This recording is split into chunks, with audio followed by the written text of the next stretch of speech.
Hi, welcome back to my channel.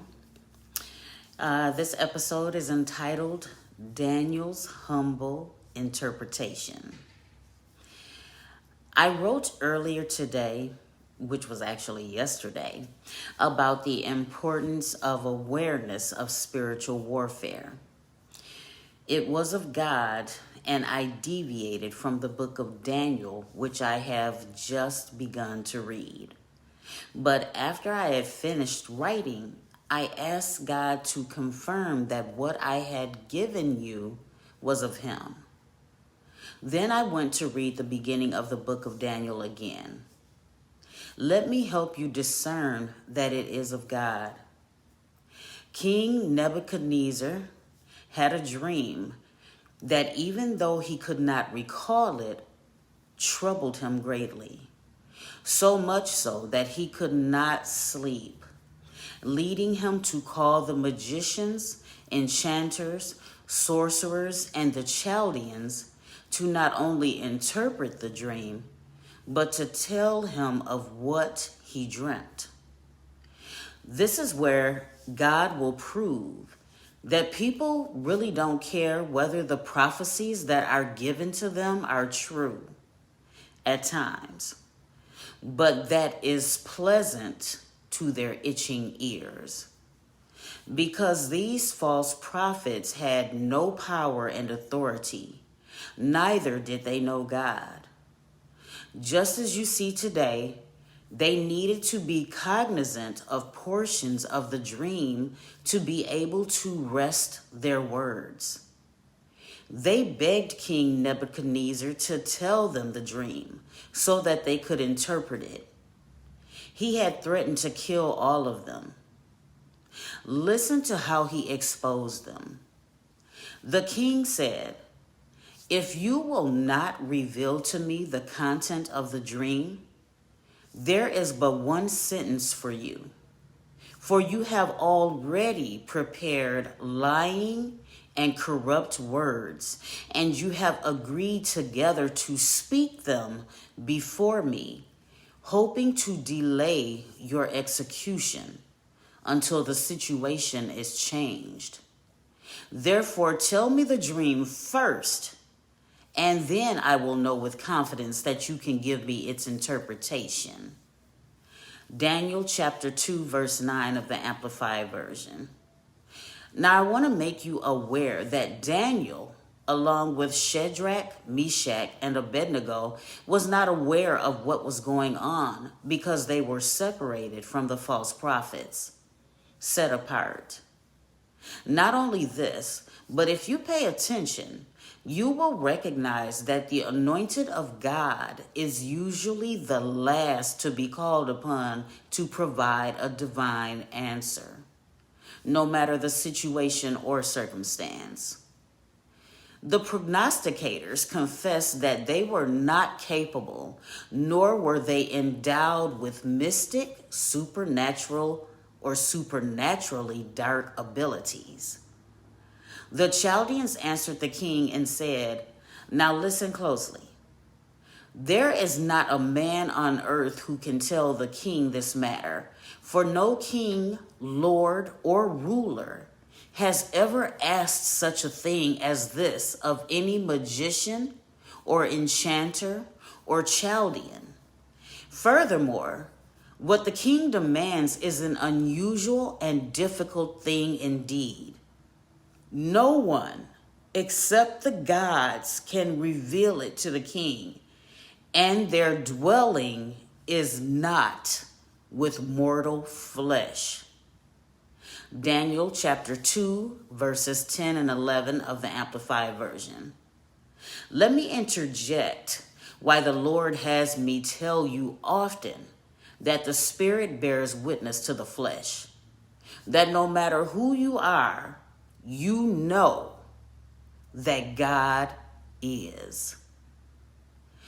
Even Paul stated, "For as I passed by and beheld your devotions, I found an altar with this inscription, to the unknown God, whom therefore ye ignorantly worship, him declare I unto you. And that's Acts 17:23 of the King James Version. The king had allowed the lies to boost his ego and self-esteem. And in his self-pride, he understood that their words and actions were not of the one true God. Then Daniel, with wisdom and discretion, asked that he be allowed to inquire of God. After he was made aware of the king's intent to murder every one of them, including him and his friends. With practicality and through enlightenment, Daniel knew that he needed to seek God and not him alone, and why we are told to never forsake the assembling of the saints, confirming why the disciples were sent out in pairs at the least. Let me drop this in your spirit. What I just read in an article confirms why God made Eve a helpmeet for Adam, to complete him. Did you get that?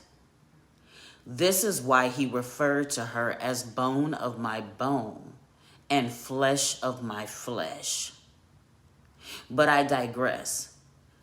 Daniel and his brothers sought God's mercies and his compassion together.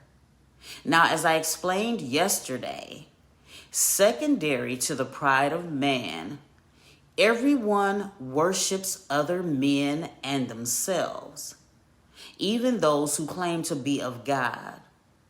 But listen to Daniel carefully, how he praised and magnified the Lord. Daniel answered, "Blessed be the name of God forever and ever, for wisdom and power belongs to him. It is he who changes the times and the seasons. He removes kings and establishes kings. He gives wisdom to the wise and greater knowledge to those who have understanding.